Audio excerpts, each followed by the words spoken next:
Well, thank you very much. It's been a pretty wild time, but it's going very well. Sit down, please. And tremendous progress has been made, as you're probably seeing just by watching. We're doing something. I built the military and rebuilt it and made it really strong in my first administration, along with a lot of other things we did. We had a great first term. And now we're using it. Unfortunately, we have to. But you're seeing how great it is. There's no military like it on earth, not even close. And we're doing very well in Iran. You see the result. And it's been amazing. We've knocked out 42 Navy ships, some of them very large, in 3 days. That was the end of the Navy. We knocked out their Air Force. We knocked out their communications, and all telecommunications is gone. I don't know how they communicate, but I guess they will figure something out. It's not working out too well. And they're bad people. They're just bad people. When you look at October 7th and beyond October 7th, look at all the killing that they've done over the years, for 47 years. And this had to be done. They were very close to a nuclear weapon. They would have had one if we didn't do our B-2 hit, Midnight Hammer. They would have had it 8 months ago. They would have had a nuclear weapon, and, you know, they're crazy, and they would have used it. So we did the world a favor. And they said, well, how are you doing on a scale of 0 to 10? How are you doing with the attack? And I said, about a 15, I would say, with 10 being the best. But it's something that had to be done, and we're doing it well. And I want to thank everybody involved. I'll be going right after this. I'll be leaving for Dover, very sad situation, to greet the families of the heroes coming home from Iran, coming home in a different manner than they thought they'd be coming home. But they're great heroes in our country, and we're going to keep it that way. There's always, when it comes to war, there's always that. But we're going to keep it to a minimum, I think, Pete, and going to be something, a service that we're really providing, not for the Middle East, but for the world. These were sick people, very sick people. This morning, I'm honored to welcome distinguished heads of state from across the Western Hemisphere for the first Shield of the Americas Summit. And it's something very, very special. Marco's been working on it very hard, so have a lot of other people, because it's a very important place for us. It's nice to be home. It's very, very important. You know, we go all over the world, 9,000 miles away, 12,000 miles away. I said, how long is this flight? Sir, this flight is 19 hours. I said, oh, that's great. I said, now I have flights that last for 2 hours. I like that better. Much better. But on this historic day, we come together to announce a brand new military coalition to eradicate the criminal cartels plaguing our region. And you have a lot of it. One of the things when we were talking backstage, you were telling me the crime, the cartels, and we're knocking the hell out of them where we can. We're going to go heavier. You saw what we were doing with the boats coming in.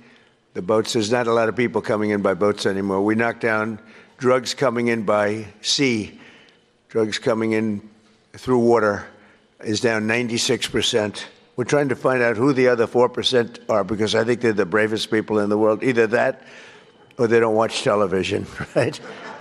They're either very brave or they're not watching. But we're calling this military partnership the America's Counter Cartel Coalition. And that's what you need. You have cartels. They seem to grow in this region unbelievably rapidly. It has to do with drugs, largely. Earlier this week here in Miami, Secretary of War Pete Hegseth, who's right here. Pete, you are fantastic, doing a great job. We're proud of you. And representatives of 17 different nations formally entered this new alliance. The heart of our agreement is a commitment to using lethal military force to destroy the sinister cartels and terrorist networks once and for all. We'll get rid of them. We need your help. You have to just tell us where they are. We have amazing. We have amazing weaponry, as you probably noticed over the last short period of time. But I want to thank members of the coalition, most of whom are friends of mine. Few of them I just met, but most of whom are friends, many of whom I endorsed. And they took that endorsement and they went on to win big. I haven't had a bad endorsement yet, right? Yeah. He says, yes. He was happy. He was a couple of points down and went up like a rocket ship, right, in Argentina. But the president of Argentina is here, Javier Milei. Thank you very much. Thank you very much for being here. President of El Salvador, another friend, Nayib Bukele. You know, he is a man who we've gotten very close to. I saw him as a young man my first time. You were young and handsome. Now you're older and handsome. You're older and handsome.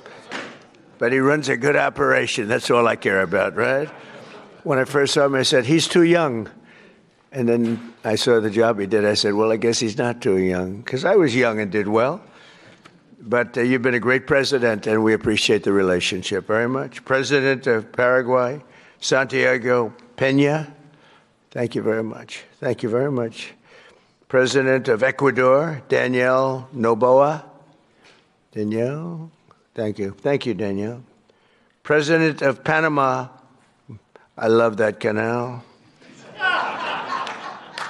Jose, I think he made the greatest deal in history. He bought it for $1. One of our brilliant presidents. I can't sleep over that deal. They gave it to him for $1.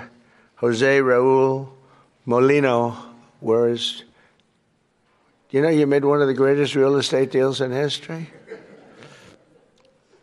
Jimmy Carter, one of our great presidents. President of Honduras, Tito Esfora. Thank you, Tito. Thank you very much.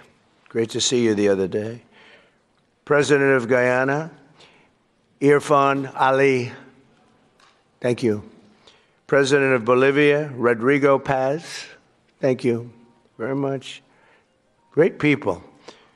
Prime Minister of Trinidad and Tobago. And I have to be very careful with this because, you know, your first name is very similar to a first name that we have, but fortunately it's pronounced different. It's Kamala. It's supposed to Kamala. I like Kamala better in many ways. And I just want to say thank you very much, but I had to be careful with that first name. I didn't want to get it mixed up because it would ruin your reputation completely. Right? I said, is this the same pronunciation? No, sir, it's a little different. It's Cam, right? Cam, as opposed to Cam. Well, we don't like Cam. President of Costa Rica, Rodrigo Chavez, as well as the President-elect of Costa Rica, Laura Fernandez Delgado. So thank you very much. Thank you very much. And the President of the Dominican Republic, Luis Abinader. And so many of my friends are in the Dominican, including the Sugar King, right? He is indeed the Sugar King. He got a lot of sugar. I don't know if that's good or bad, but he's got a lot of it, right? But we're grateful to be joined as well by the President-elect of Chile, Jose Cast. Congratulations. It's an endorsement. Gave you a little endorsement. I love when I give endorsements and people win. But you know what? They don't lose. You know, I don't know. I guess it would be illegal. Could you imagine if I could say they spend millions and millions and millions of dollars on a campaign? They're losing, and they beg me for an endorsement. I give them an endorsement. They win by 30 points, and I get nothing. If I could sell that, is there a way? Do we have any of our legal people here? Marco's close enough. Is there a way I could get paid for that, Marco? I'd make a lot. They spend millions of dollars. And I give it for nothing. I could, even if I put it into the Treasury of the United States, it would be pretty good, right, Marco? But Marco's saying, this is not a good idea. No, but it's an honor to do it. It's an honor to have that power where I can endorse somebody, and even in foreign countries. Here it was, we had one in this week, 124-0. with endorsements, and so that's good. But now I'm doing foreign countries all of a sudden. To say, sir, would you endorse me? And it's an honor. If I like you, I only do it if I think you're good. You know, if I think you're not good, I've turned down many more than I've accepted, believe me. I want to thank Secretary of State Marco Rubio for his leadership in organizing this really important summit. He's fantastic. He's a fantastic Secretary of State. And thus far, look, we've had the most incredible year of any president, I think, I ended 8 wars. We're not going to go into it too much today, but what we've done is incredible. And we're going to be doing some incredible things together, because I look at our region, if I can call it that, as being very important. It's been abandoned by the United States for so many years. You know, they went so far away. They went to these faraway places where they weren't even wanted. And a lot of stupid people, really stupid people. But Marco is going to go down, I think, as the best Secretary of State in history. That's my opinion. Now, I'm a little prejudiced because I like him, too. But I think he's on his way. So you've done 25%. You got 75%. He's got 3 years left. So he's got 25% under your belt. So far, you're leading. You're very leading by just about a smidge over a couple of pretty great ones. We've had a couple of pretty great ones, right? But I think he's going to do that. And I think Pete's right there, too. If Pete keeps going, he's going to be something, too, at what he does. All of the nations in this room share the same priorities: security, prosperity, free commerce, and the rule of law. And you want the rule of law. Sometimes your communities don't let you have it because you got some rough communities, right? That's why together we're also forming the Shield of Americas, a new organization to advance these shared priorities in our hemisphere. And we're pleased to be joined as well by Secretaries Pete Hegseth, Scott Bessent. Scott, thank you very much, Scott. Oh, but it has to be a big deal if you're here. Wow. He controls the purse strings of the country. You know, he goes on television and he just soothes everybody. He did it yesterday. The prices were going. He got on. He's a soothing person. He's actually a killer, but I don't want to say that. No, he's a soothing person. He goes on television. Right, Pete? I think nobody better. So we could use him for war every once in a while, you know, soothe. Although we don't really want that kind of a personality for war. We want your personality for war. You're just perfect. Howard Lutnick. Thank you, Howard. Chris Wright. Kristi Noem. Along with U.S. Trade Representative Jamieson Greer, who you all know and you deal with. You deal very successfully. I ask Jamieson all the time, can you get more? Can you get more? He's the king of tariffs, right? But he's very gentle. We want to be very gentle with our friends, right, Jamieson? Deputy Secretary of State Chris Landau. Chris, where is Chris? I haven't seen Chris. He's fantastic. He was an incredible student. He went to the best schools, and he was #1 in his class at all times. And Marco saw that and saw the talent he's got, and she said, that's the guy I want as a deputy, and I heard you're doing a great job. Thank you very much. Deputy Chief of Staff Stephen Miller. Stephen is, I don't have to tell you anything about Stephen. Everyone knows. There's nothing I can say. He's fantastic, that's all I can say. And Senator Bernie Moreno, who's a credible friend of mine, and he ran a great race. He was not given much of a chance. He was running against a person who was there for a long time and was sort of considered a shoo-in, right, Bernie? And we knocked him out. He's trying to make a comeback, but we took him out. And Bernie's done a great job. For decades, leaders in this region have allowed large swaths of territory in the Western Hemisphere to come under the direct control, and transnational gangs have taken over and they've run areas of your country. We're not going to let that happen. We'll help you.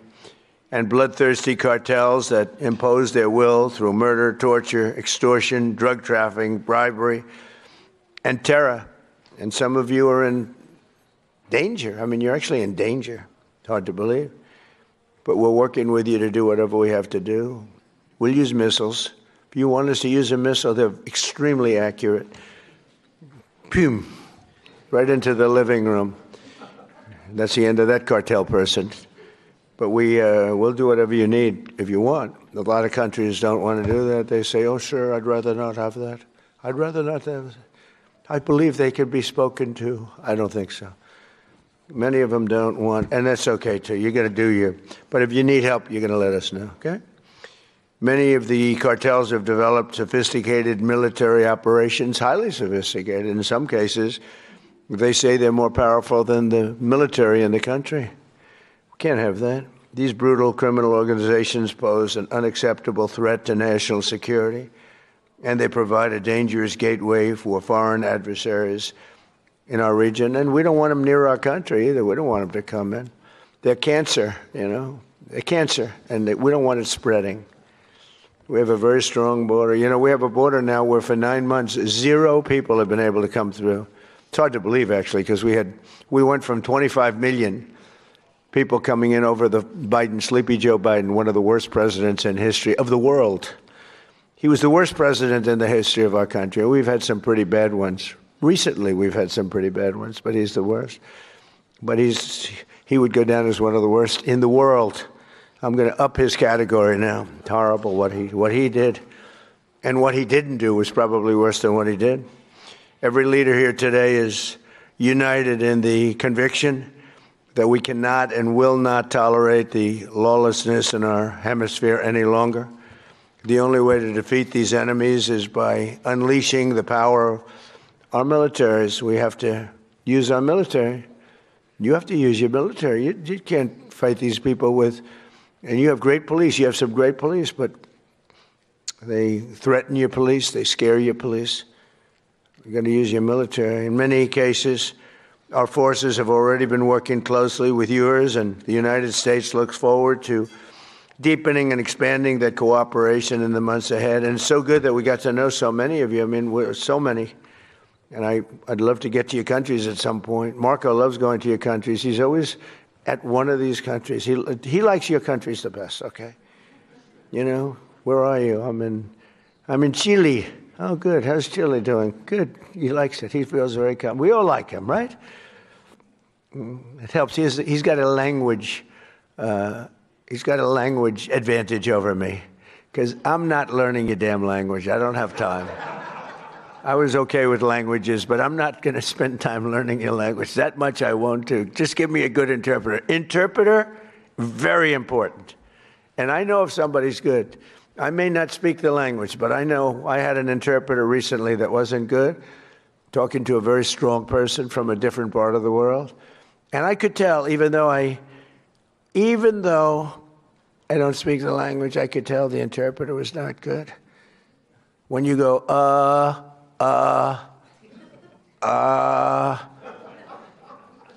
when I give a long, flowing, beautiful sentence, and in this case it was a woman, and she gave it in about 1/4 the time, I said, well, their language may be efficient, but it's not that efficient.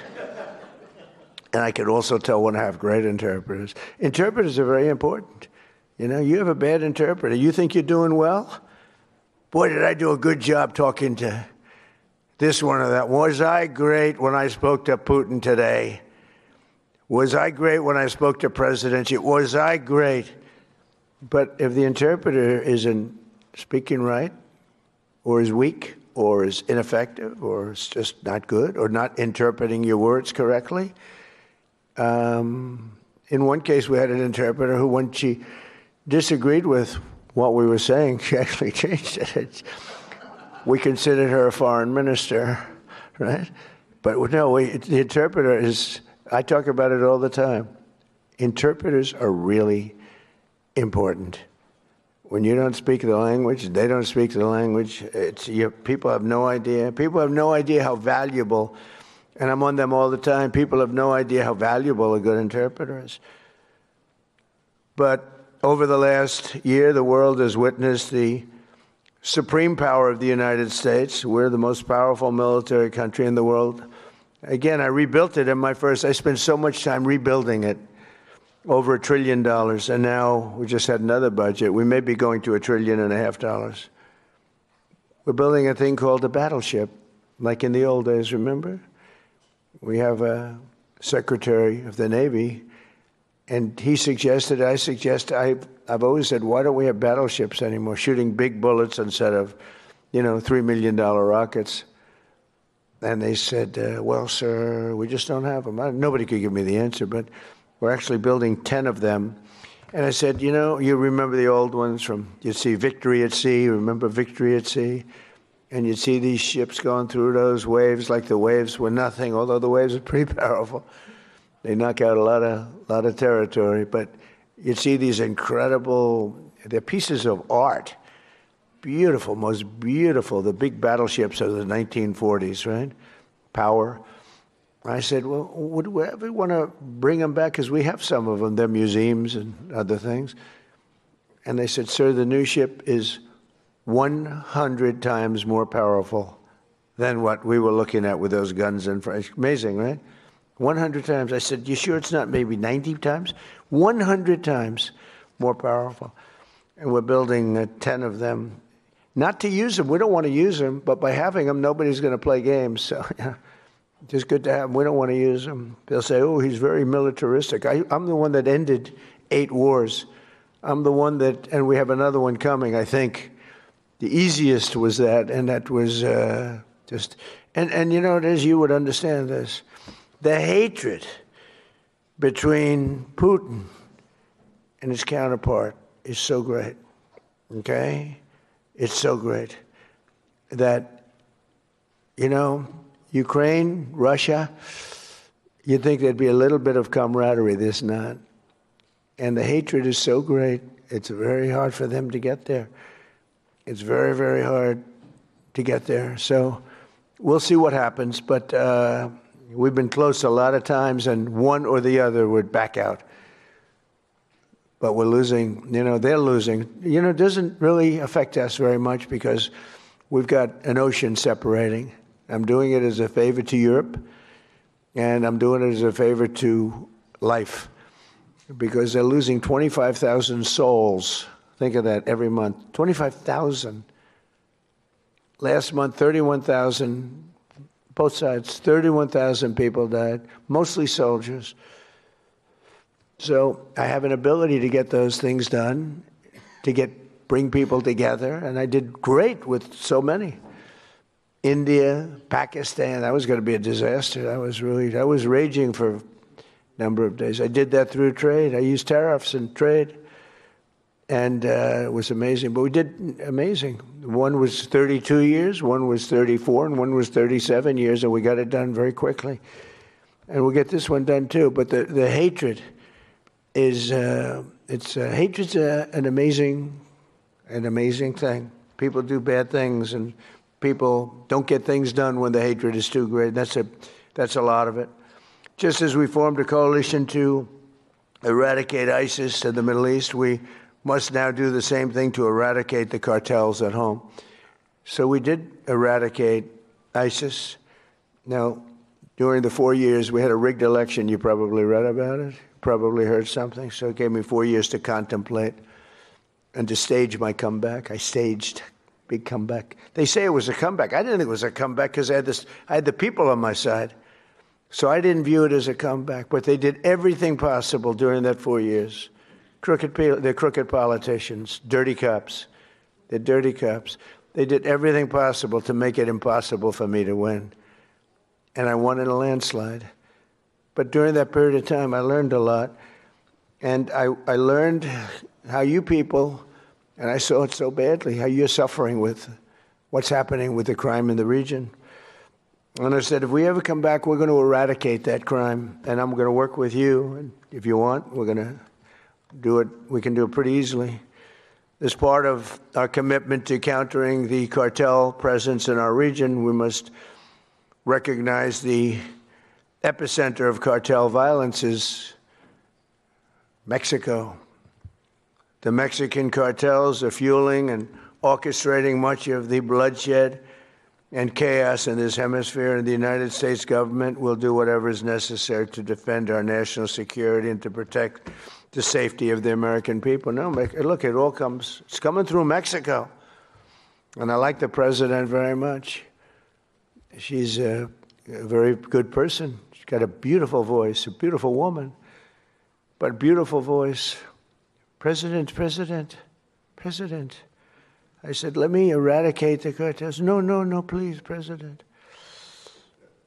We have to eradicate them. We have to knock the hell out of them because they're getting worse. They're taking over that country. The cartels are running Mexico. We can't have that. Too close to us. Too close to you. But everything comes in through Mexico, mostly.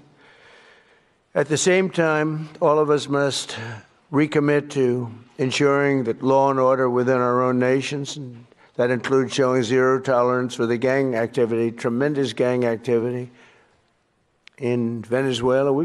That's in much better shape than it ever has been. We've developed a great relationship in Venezuela.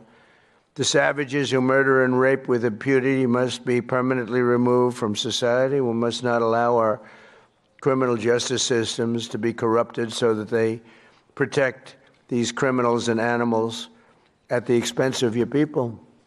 And for some reason, all over the world, this is a region that has problems that other regions don't have. They have different problems, but they don't have this problem. The United States last year, we achieved the largest drop in murder rate in recorded history. We have the lowest murder rate in 125 years. Hard to believe because, I don't know, it's, we've got a lot of them out, but we allowed through the Biden policies and Obama, who was another terrible president, by the way. It was Barack Hussein Obama, terrible president. He was a divider, great divider. I call him the great divider. But they allowed a lot of people into our country that shouldn't be here, but in particular Biden, because Biden had no idea what he was doing. He had no clue. It was being run by whoever got near the auto pen was running the country. He was the auto pen president, and frankly, they let at least 25 million people come in to our country, some from prisons, some from mental institutions, gang members, the heads of gangs, the mentally insane. I'll tell you, people came in from mental institutions and insane asylums, and we took them. We had an open border policy. It's a policy divided and devised by idiots, but they pour it into our country. So we went from the worst border in history to by far the best border. We have the best, strongest border that we've ever had. We have great people that did that job. By securing our border and cracking down on traffickers and smugglers, we've reduced the fentanyl pouring across our border by 67%. This is in our first year, Give me a little more time, we'll do better. 67%, which is a number that's unthinkable. They say if you could do 2%, 1%, but we got it down 67%. And we got a lot of the murderers out. We had 11,888 murderers allowed in our country with this ridiculous open border policy that these eggheads put in. But we're also working closely with you on ending human smuggling and the implementing of the Safe Third Country agreements, which are very important.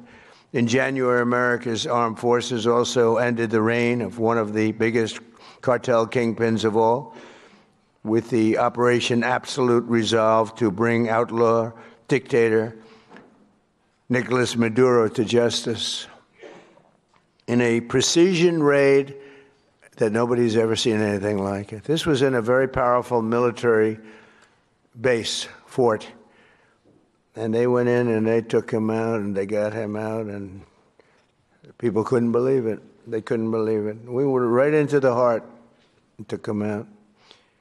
And it was nasty. It was about 18 minutes of pure violence. And we took him out. We lost nobody. Not one person was lost. Not one aircraft or no military equipment. Zero. People have never seen anything like it. And you're talking about into a military base with a lot of soldiers, good soldiers. Since that operation, we've been working closely with the new president of Venezuela, Delcy Rodriguez, who's doing a great job working with us. I mean, she's doing a great job because she's working with us. If she wasn't working with us, I would not say she's doing a great job. In fact, If she wasn't working with us, I'd say she's doing a very poor job.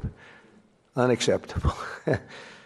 No, but she's doing a great job, Marco, right? And gets along great with Marco. And we're taking out tremendous amounts of oil. They're making more money now than they've ever made. Ever made. We have the big oil companies in. They are making more money. We're getting some. They're getting a lot. They're making more money now than they've ever made in the history of their country. Can you imagine? And it's being spent properly, and they're watching it closely. And I'm pleased to say that this week we have formally recognized the Venezuelan government.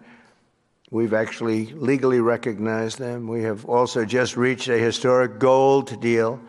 It's called the gold deal with Venezuela to allow our two countries to work together to facilitate the sale of Venezuelan gold and other minerals. They have great amounts of gold. They have good land, I tell you. Very good land, but they weren't able to take advantage. The system didn't allow them to take advantage of the value of their land. As we achieve a historic transformation in Venezuela, we're also looking forward to the great change that will soon be coming to Cuba. Cuba's at the end of the line. They're very much at the end of the line. They have no money. They have no oil. They have a bad philosophy. They have a bad regime that's been bad for a long time. And they used to get the money from Venezuela. They get the oil from Venezuela. But they don't have any money from Venezuela. They don't have any oil. They don't have anything from... People can't even... They land in Cuba. They can't get gasoline to fly out. They have to leave their planes behind. And they want to negotiate, and they are negotiating with Marco and myself and some others. And I would think a deal would be made very easily with Cuba. But for 50 years I've been hearing, as a little boy, I'd be hearing about Cuba. Cuba's a disaster. But I've been hearing so much about Cuba. But Cuba's in its last moments of life, as it was. It'll have a great new life, but it's in its last moments of life the way it is. And but our focus right now is on Iran. And we'll do that.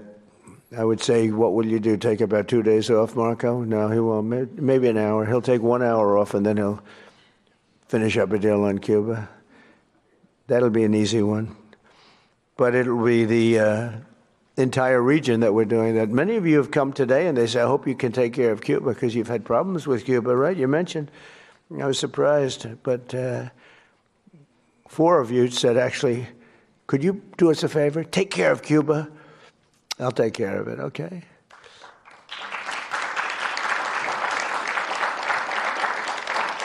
So, and as these situations in Venezuela and Cuba should make clear under our new doctrine, and it is a doctrine, we will not allow hostile foreign influence to gain a foothold in this hemisphere.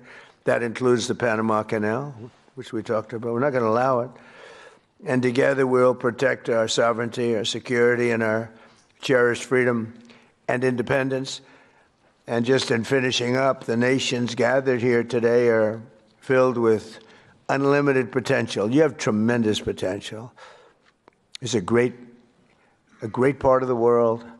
But to fulfill that tremendous potential, we must smash the grip of the cartels and criminal gangs and horrible organizations run by, in some cases, absolute animals, and truly liberate our people.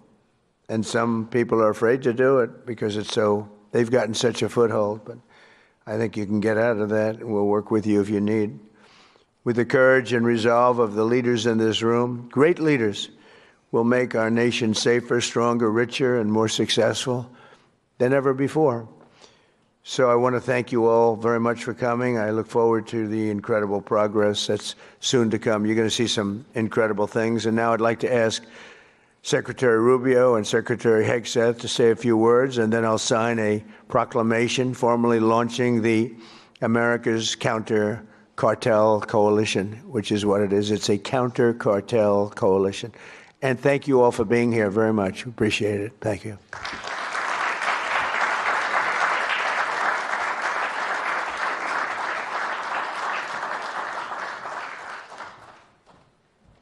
Thank you, Mr. President. I want to thank all the leaders that are here today. I'll be very brief.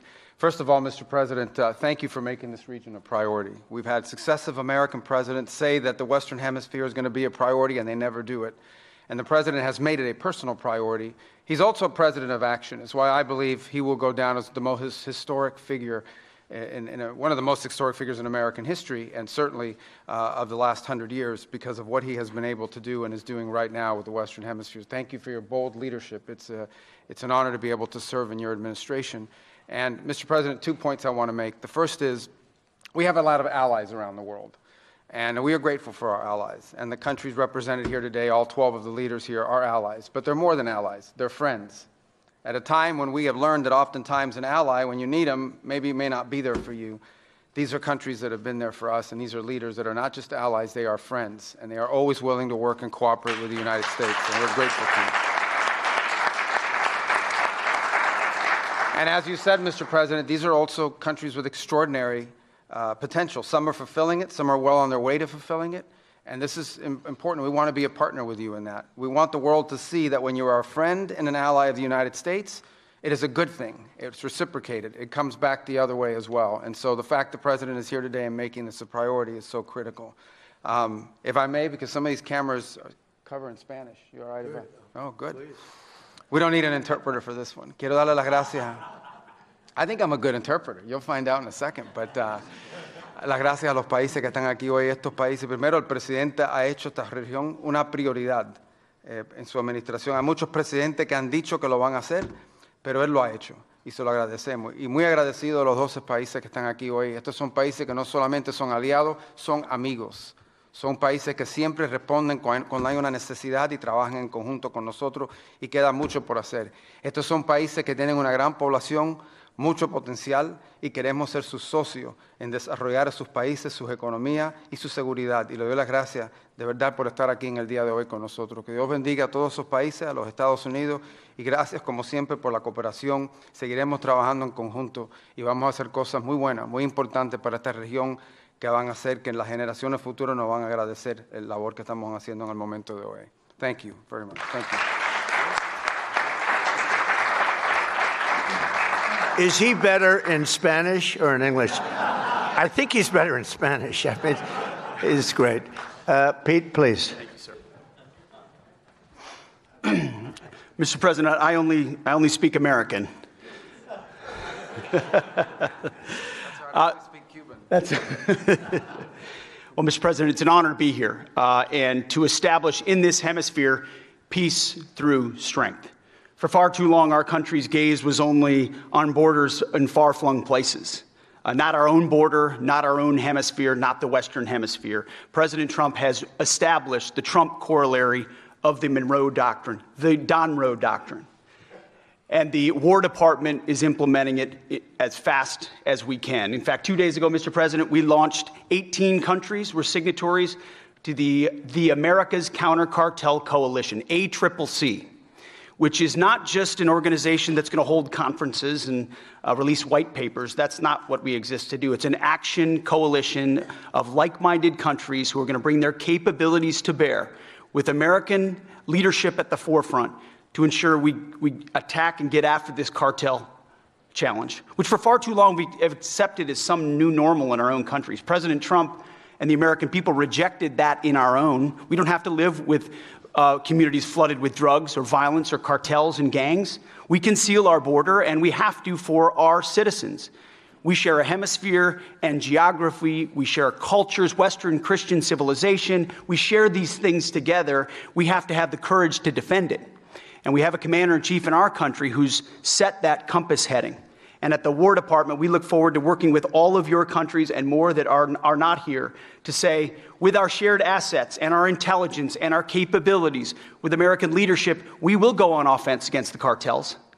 They will know that we're just around the corner. Whether it's drug boats or on land, the America's Counter Cartel Coalition, the ACCC, will be a force for good, for peace through strength in this hemisphere. We look forward to working with your great countries. Thank you very much. Thank you, Mr. President.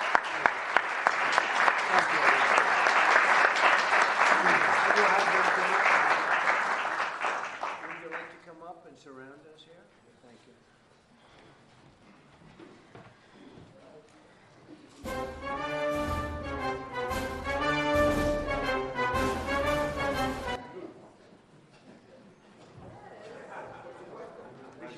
Keep that music going. Keep it going. Thank you.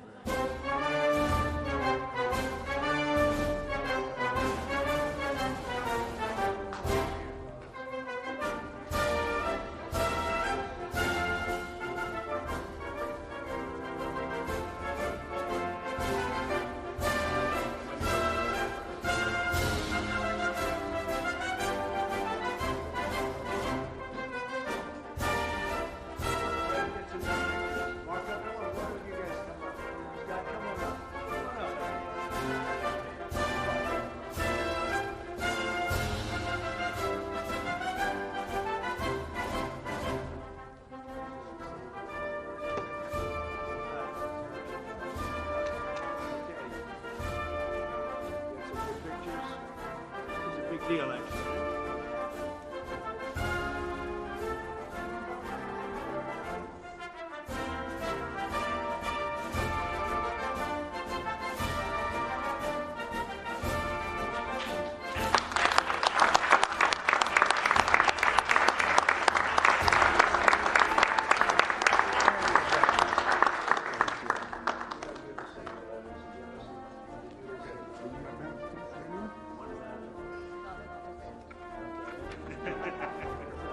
That's not an order. It's a beautiful memento. Thank you.